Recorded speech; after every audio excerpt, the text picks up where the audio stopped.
What?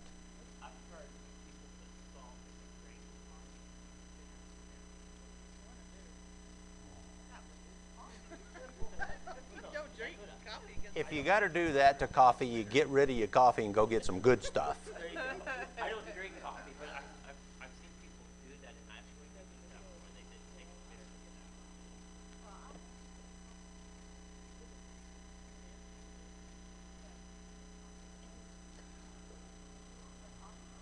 All right, since there's very few people in here, and if the Burchetts are watching, thank you for the words of encouragement. I appreciate that, and there are times that people need that. They picked the right time. Let's go ahead and get started. Hey, I had a great time Friday night. Good time. We may not need to ask another class to join us. It was a good time. I felt like the time of fellowship we had before we even played the games was very beneficial. You know, us guys were cutting up and clowning around. You girls were over there kind of, I don't know what you were talking about, but hi, Miss Karen. Somebody needs to take roll. Be sure and count the Burchetts every week.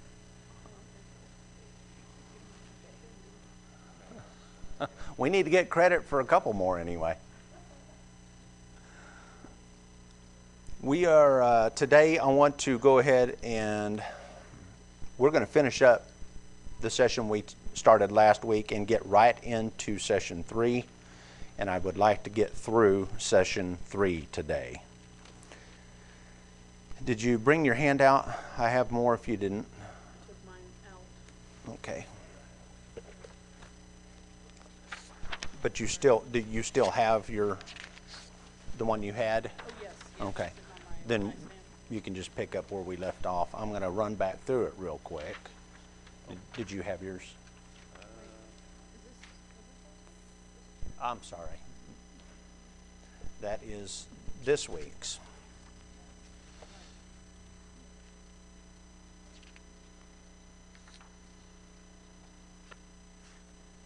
This will be this week's.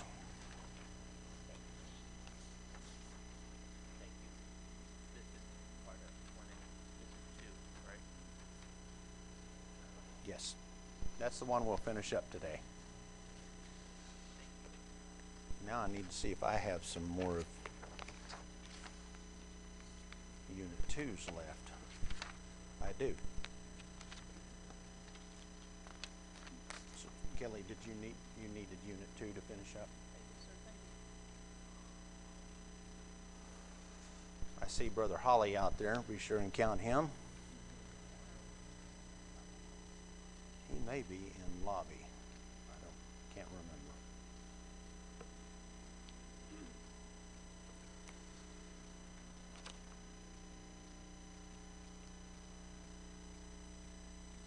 Okay, so let's read 1 Timothy 4:15 and 16 all together. And Philip, if you would go ahead and open up in prayer.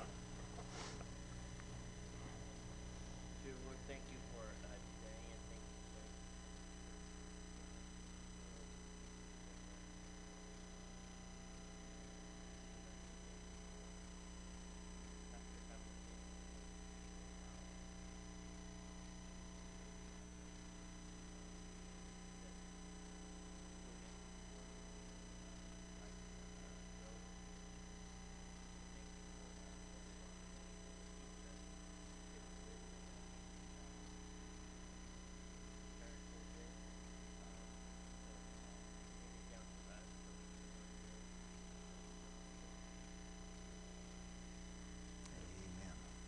All right, 1 Timothy 4:15 and 16 says, meditate upon these things, give thyself wholly to them, that thy profiting may appear to all.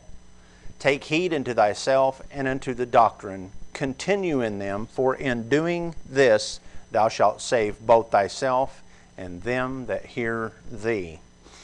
And last week we talked about the responsibilities that we have as Christians when we see biblical change in our lives. And the three responsibilities were the mortification of the flesh, the meditation on His Word, and the manifestation of Christ's likeness.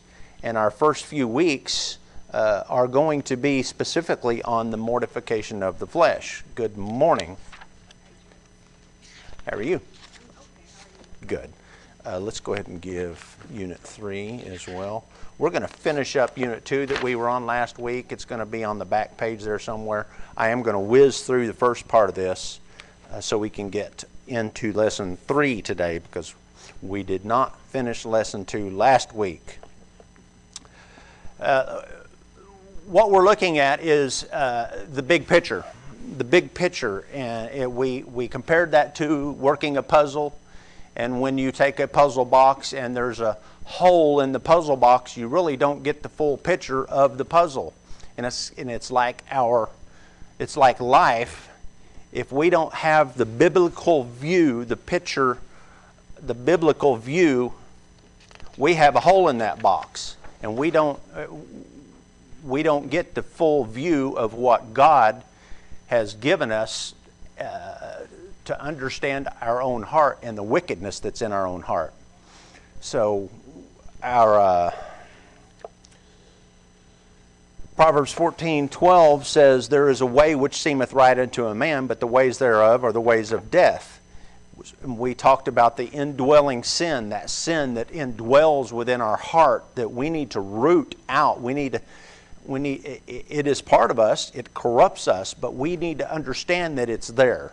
If we just discount that and make believe that it is not there, we will not have a biblical view of man, because we have the Bible tells us many times about our heart. There's something wrong, desperately wrong with man. We talked about going in that MRI and taking a look at our heart, and that's where we're at right now, is really dwelling into that heart. We talked about the misdiagnosis in various areas of life, in parenting, in counseling. We talked about the local church, the misdiagnosis. If the biblical view of man is not right, we get misdiagnoses when man or children takes a backslide in life. We get a misdiagnosis in Christian education if there's not a focus on man's heart, the biblical view of man's heart. We talked about other diagnoses where some of those examples were, "I can't believe I did that." And when we get a biblical view of man's heart, well, we can believe that we did that, because we shouldn't be surprised by saying, "I can't believe I haven't done that even more." But by God's grace, we haven't, or maybe we have. If we don't recognize the evil within, then those things we are calling when I can't believe I did that, there's nothing outside the realm of possibility. With that word "that." Everything comes into play unless we have a biblical view of man's heart.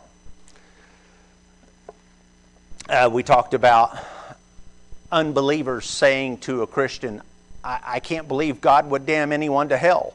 We talked about our response to that should be, I'm surprised God would save any of us if we truly understand the biblical view of man's heart. Or we brought up, the devil must be really fighting me, and how that plays out. We also compared an experience with a canoe, and we talked about going upstream and downstream, and if we're going with the flow in our sinful lives, we don't realize how far we're going until we put the brakes on and try to turn around. Then we understand the power of that sinful nature, the power that it has with us, and when we try to fight that. So I believe where we left off was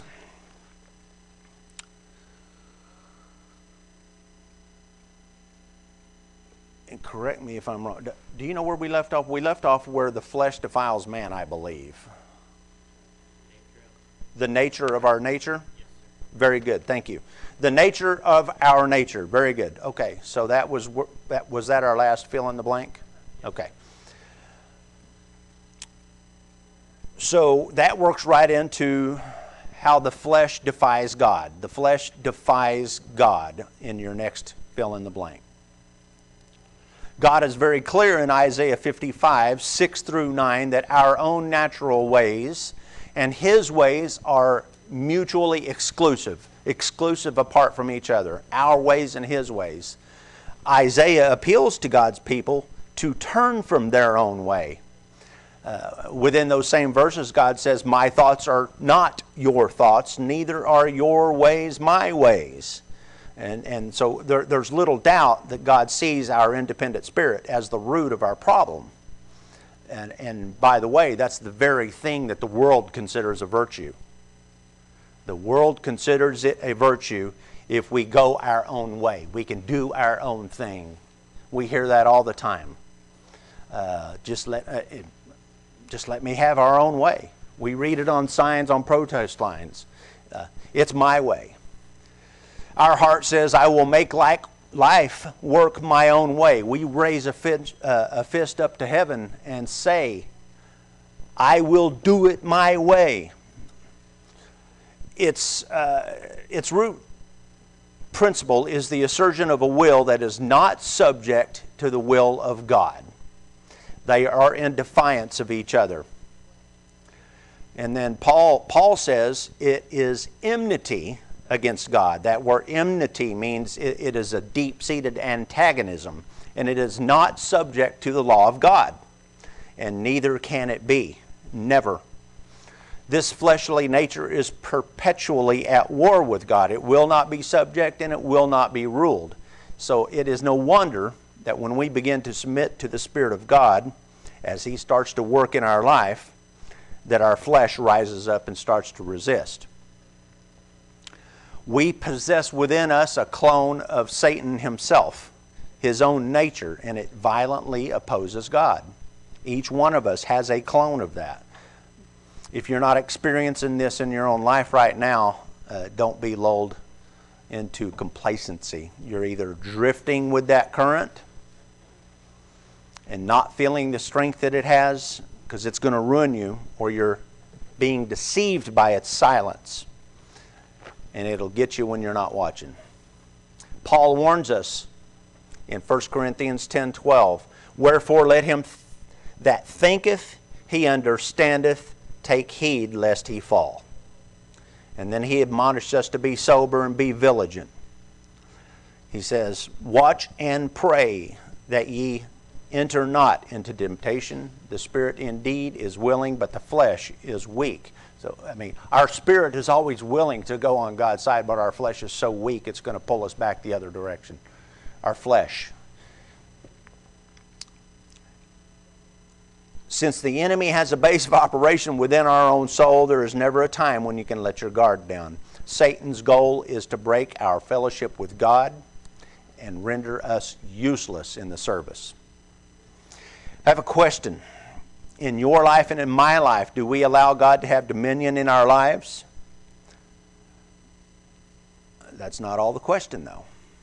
Do we allow God to have dominion in our lives up to a certain point? Yes. I can answer that question honestly, yes. We do allow God to have dominion over certain areas of our lives as Christians, but we insert ourselves into the equation at times. It's that self with a capital S that is when we unconsciously imitate Lucifer himself, and that's exactly what he did. That's exactly what Lucifer did, was make that self a capital S. And it's no wonder that the wisest man on earth, Solomon, said, he that trusteth in his own heart is a fool. Remember how far over on the wicked side the fool's life was in that pendulum. That, if you remember, that pendulum of life that pastor has, and we've got these words on this side that lead to wickedness, and this side over here that leads to righteousness. That word fool was quite a distance over here. It was quite a ways over here, and it was approaching the area of complete wickedness. And when you're there, there's a traitor that lives within, and it cannot be trusted. And until we meet Jesus face to face, it cannot be eradicated out of our heart. At that time, it will. Number 2 on your handout, Philip, would you look up Galatians 5, 16 and 17, please? If you wouldn't mind. Number 2 on your handout, the flesh defiles man. The flesh defiles man. We must face that we are totally infiltrated by the enemy, and this should bring cautiousness to our plans and deliberations throughout our daily lives. Many of us rush through our daily chores and responsibilities, making decision after decision, touching lives in many ways. And we do that without a single thought of what corruption has tainted those decisions. That spoke to my heart. When I studied this a couple of weeks ago, that really brought me under conviction. And it's still on me today. It just shows how far where I let God have control up to that certain point. That's where I'm going back to. That phrase right there. We rush through lives making decisions after decisions and do it without a thought of what corruption's tainted those. Those are decisions that cannot please God. Would you read Galatians 5, 16 and 17? This I say then, walk in the Spirit, and ye shall not fulfill the lust of the flesh. For the flesh lusteth against the Spirit, and the Spirit against the flesh. And these are contrary the one to the other, so that ye cannot do the things that ye would. Okay. There is hope, but it can't be found within us. Romans 7:18 says, "For I know that in me dwelleth no good thing." The destruction in our lives, and it is an inside job. Our only hope is for outside intervention. And we must remember at all times that the power of sin was broken at salvation. It was, but we are still corrupted. The power of sin has been broken, but we still have the corruption, and it will remain in our bodies until we meet Jesus face to face. Number 3 on your handout was the flesh deceives man. It deceives man.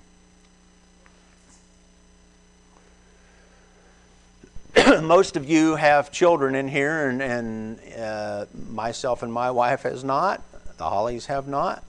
But we've all been children. Did any of our parents teach us to lie? They sit back and teach us how to lie? Nope.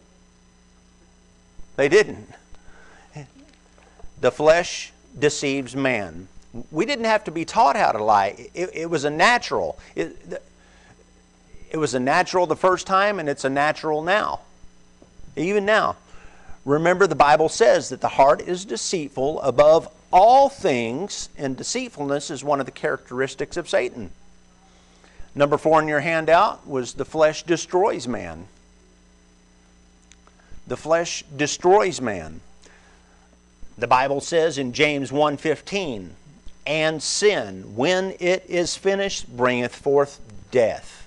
Romans 8:13 says, "For if ye live after the flesh, ye shall die." And we talked about the word death. It means a separation from something. And in these verses, it means that sin has separated us from the fellowship, from the Master himself, Jesus Christ. And that means if we are living after the flesh, we have been rendered useless in our service here on earth to the Master. Our prayers ought to be every day, "Lord, whatever you do today, don't let me have things my way." That phrase right there taught me a lot. Don't let me have it my way, Lord. Have it your way. The toxicity of this heart is so potent that when God wants to judge man, all he has to do is turn it over to our own heart. All he has to do is turn us over to our own heart. That's all God has to do to place judgment on ourselves. It's so simple. It's simple for God to do. Okay, we're going to break into Unit 3. And I want to get through Unit 3 today. That way we're only 1 week behind.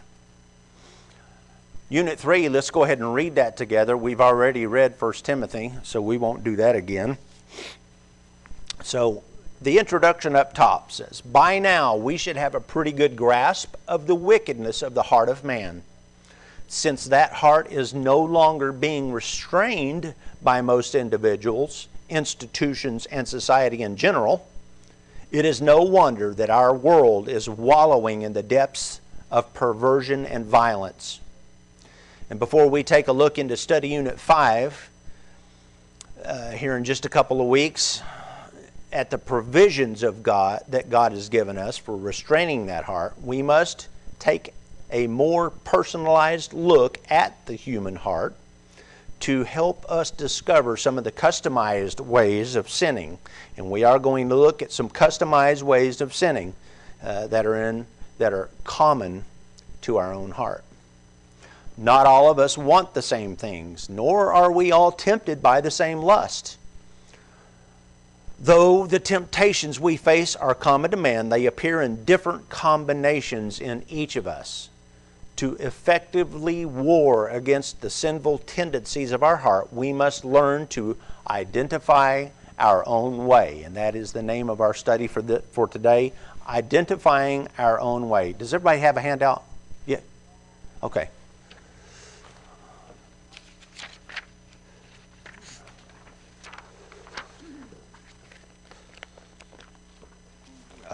Let's see if I got one more, Philip. I think that was my last one from Unit 3. Okay, go ahead. This has the fill in the blanks for Study Unit 3. So, you know what I forgot to do is get my little clicker.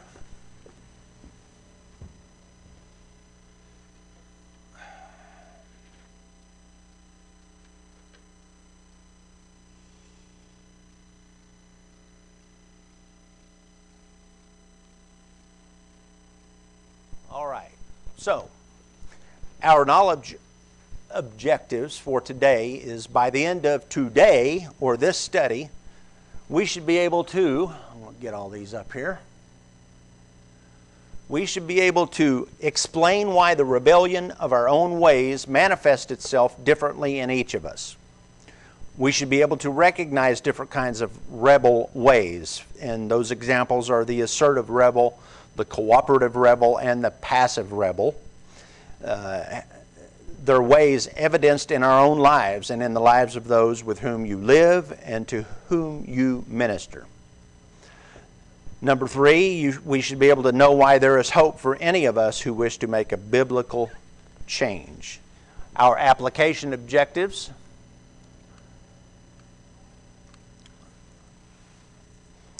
By the end of this study, we should be much more cautious of our own actions and reactions throughout the day, since you are more aware of how your own way manifests itself underwater conditions. Another objective is encouraging others who have lost hope about making biblical change.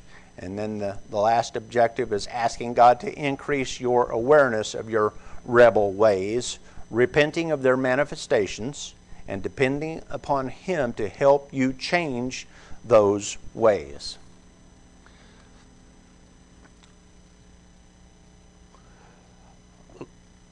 Just a while ago, we looked at, or our last session, we looked at the nature of our nature, and now we're going to look at the nature of our nurture.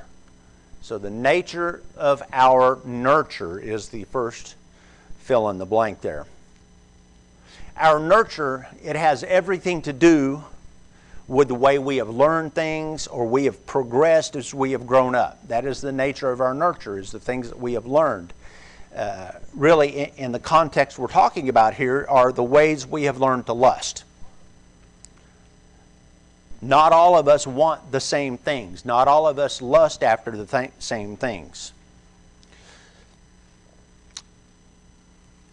Your number 2 fill in the blank is because of our ability to learn to lust in unique combinations, we could say that we have designer lust.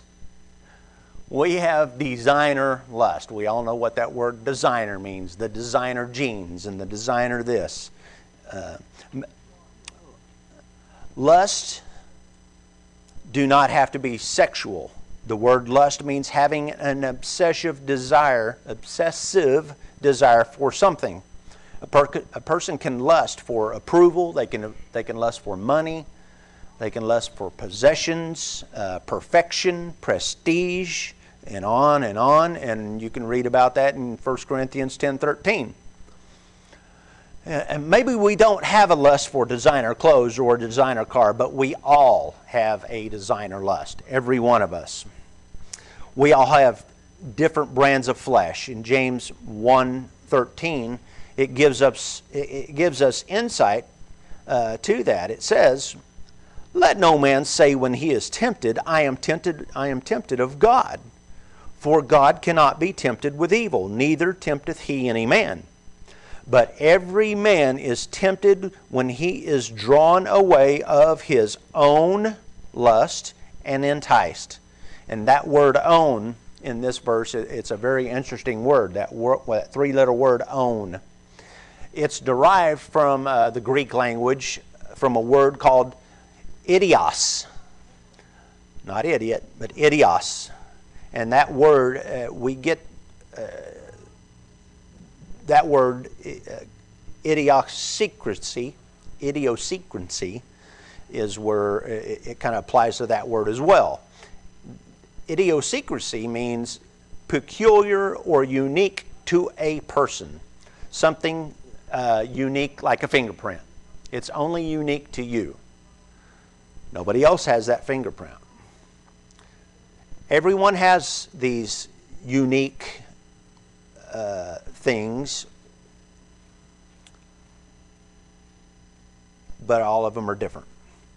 And remember, we're talking about our own lust, which are unique and peculiar to ourselves. Those idiosyncrasies are those quirky little things that people do that are really odd. So what God is saying here is that man is drawn away of his own unique, personalized set of lust. That's what he's saying here. We're all different and unique and so forth. So our lust and flesh is unique. And that's why we as Christians, I can look at Philip and say, I can't believe he just did that. Or he can look at me and say, I can't believe he wants to do that. Because we're all unique. We're all unique in our own way, and that includes lust in the flesh. It's important to understand that we have designer lust, and that brings us to several what we're going to call these are masks of rebellion. Our hearts, you got to remember that our hearts are deceitful above all things and desperately wicked. So we're going to wear a mask of rebellion when we come to church and we're Christians, but yet we go out in the world and put on a mask. Those masks are there's 3 different kinds of rebels that we're going to look at today. The first one is the assertive rebel. The assertive rebel. The assertive rebel says, I won't obey. The assertive rebel says, I won't obey. Nobody's going to tell me what to do. This kind of rebel is not hard to spot at all. He's the kind of person that lets everyone know that he has a line drawn in the sand. Nobody better cross that line. He's often outspoken, and there's no doubt whose way he's demanding, and it's going to be his way. That's the assertive rebel that says, I won't obey. To some assertive rebels, the only evil is getting caught, and the only way of right is getting his own way. Ever since the 1960s, our culture has actually tolerated this kind of behavior. And here lately, it's even encouraged. It's very encouraged here lately. That effect on society, as this type of rebellion increases, is going to create a lot of anarchy. We've seen that over the past few years. And then that's going to turn into totalitarianism. I hope I said that right. Totalitarianism, and to squelch the chaos. We're seeing that very thing happen in Venezuela today.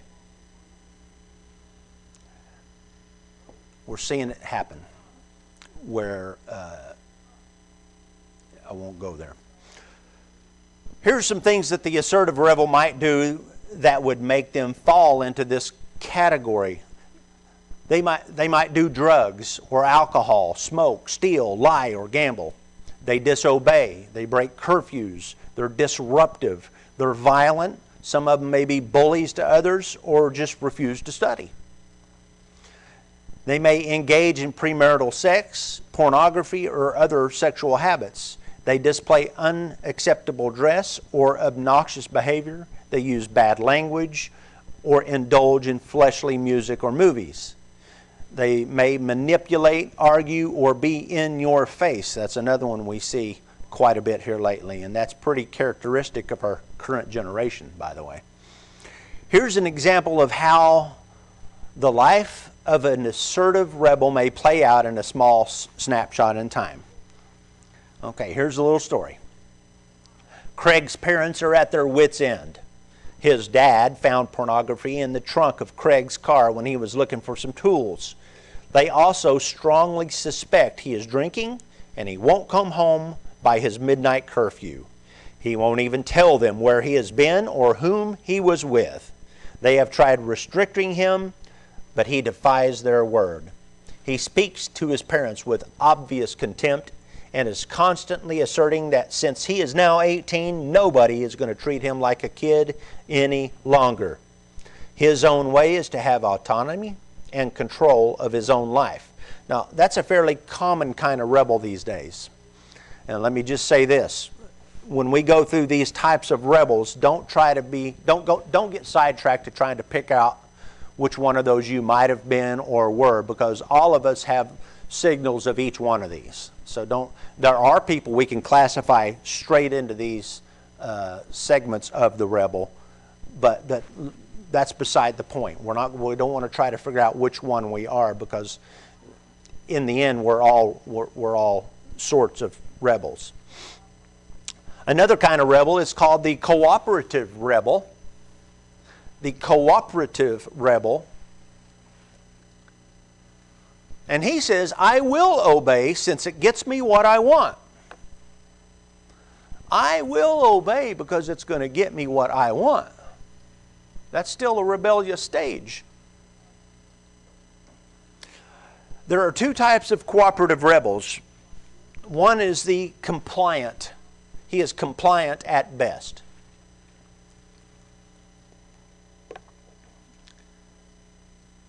This kind is harder to spot. This kind will drag his feet while being cooperative. This one will say, all right, I'll do it. As long as he goes to do whatever he was told, he'll punish you with his spirit and his attitude and usually cause more damage than providing any benefit. The cooperative rebel thinks to himself, I'll do what I have to do to get what I want, but I don't agree with it and I don't want to do it. That's the cooperative rebel.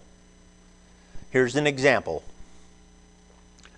Amy doesn't get into major trouble at home, but for a 15-year-old, she isn't much help either.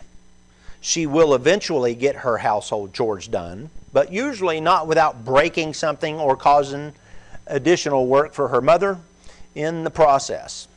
She is never blatantly defiant, so her parents are at a loss about how to discipline her. She is obedient enough to stay out of big trouble, but resistive enough to make life miserable for her parents. Her own way is to comply while retaining the right to protest. Another type of cooperative rebel appears to be driven by a sense of duty. This child is often called the really good kid. The cooperative rebel. He's often called a really good kid. This kind seems to go out of his way to be helpful. Never seems to be much of a problem. Says, I'll do my best because I like the image of being a great kid. Perhaps he has seen the results of another brother or sister that's not that way, and he doesn't want to deal with the hassle of it. So he's going to be the good kid. Here's an example of the cooperative rebel in this sense. Kevin's own way of making life work is to achieve perfection in everything he does. As a child, he was surprisingly obedient. As a teen, he thinks that if he doesn't make the top grade or isn't on the starting team, life is not worth living. In fact, if he isn't on top, he often spirals into great despair. Winning is an all or nothing issue for him. What he calls a competitive spirit is nothing more than a lust or a desire for winning.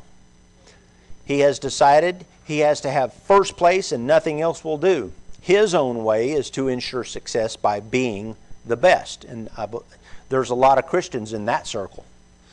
We want to be good. We start out trying to be good, and we begin to see that this could really work out for me if I'm just good. This will work out for me. That's the wrong attitude, though. I could be good, and in return, I get what I want. If the young person is really good in school, they could be found as the teacher's pet. In reality, our being good becomes our way of feeding our flesh and getting what we want. So here again, that shows us the deception of the human heart. It says, I will be good so long as I can feed me. And that is evil. I want to read a note that C.S. Lewis wrote. He wrote this about the dangers of making life work by just being good. So if you'll listen up here for just a little bit about C.S. Lewis. If you have sound nerves and intelligence and health and popularity and a good upbringing, you are likely to be quite satisfied with your character as it is. A certain level of good conduct comes fairly easy to you. You are quite likely to believe that all this niceness is your own doing, and you may easily not feel the need for any better kind of goodness.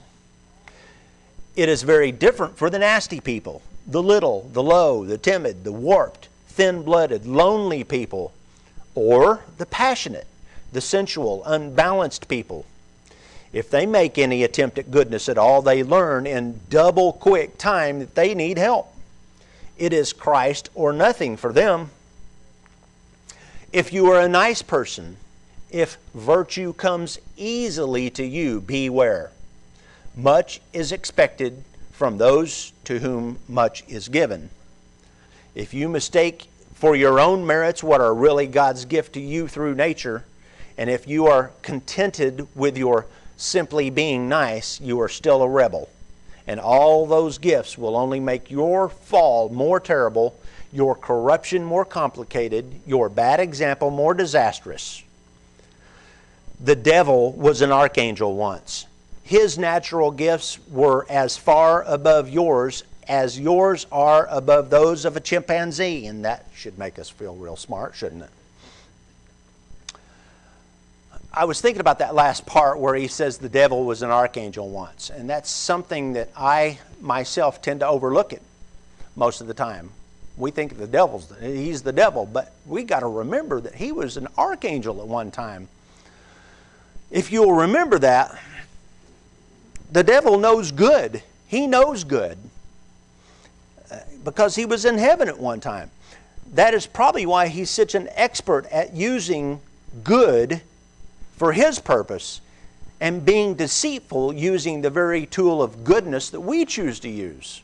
So if we choose goodness as a tool to get places in our life, remember the devil knows how to take that. He knows how to use that to his advantage. We've got to remember that. So some of us have a nature that is compliant and passive and nothing riles us up. Some of us can have a child like that. If we have a child like that, that's a blessing, right? Parents can say, we're talking about the good child or the good person. Parents can say, this is our good baby. The other one's messed up. They messed all over the place. They cried all the time. And you know, now we have this good baby.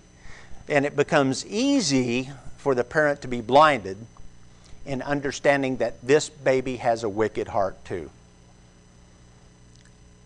That's so important to really know that even though we have this good baby, he still has a wicked heart, the indwelling sin. It will be very easy for this kiddo as he's growing up to use his goodness as a tool of getting what he wants. The problem is that his evil will be harder to expose and he won't see a need to repent. You know, we just read from C.S. Lewis, and what he was saying is that when you buy into the seemingly good nature and good upbringing, you're likely to feel quite satisfied with your character as it is. But if it is without the understanding that your heart is deceitful, if it's without the understanding that you are desperately wicked, then that person's fall is going to be a pretty bad situation. And it's because of their goodness, they have not placed a dependency on God. They have placed their dependency on being good through life, not depending on God. And that is where we fail. They've mistaken their own merits for what God's gifts are towards us. The real nasty and mean-spirited people know they know exactly that they are nasty and mean-spirited. And when they get right with God and repent, they still know what they're capable of doing. And they place a greater dependence on what God can do for them. So if they fall after they become a Christian, that fall isn't as drastic as the good person's fall. That's kind of hard to comprehend, but it's a fact. So often when this good person has received accolades for most of their teen life, they go off to college, they often get paired with a roommate just off the streets whose parents have sent them to college to get straightened out. So you got the good person, now you've got a bad person that just was sent to college to get straightened out, Christian college. That other person could care less about how good this person is and refuses to give the accolades that the good person was so used to hearing. Now all of a sudden this good person's they're not living, making life work the way they used to. And when this good person's turns bad, the parents get upset and say, you know what happened, don't you? That roommate corrupted my teen. No, that's not what happened. What happened was that bad roommate exposed the tea in the tea bag. That bad roommate was the hot water that exposed what was deep in that teen's heart, because he did not have the understanding that their heart was wicked and deceitful. Being good can be a dangerous thing, because if it is without the understanding of the biblical view of man, being good can be our own way of working apart from God. And we will close right there. Again, we didn't finish. My goodness. But I tried.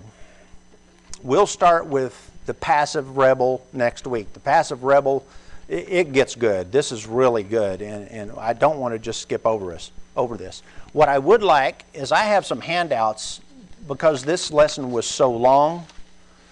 If you'll take this and read this is a very good read. There's 4 pages there that there was no way I would be able to cover. Would you hand those out? So if you'll read that over this week,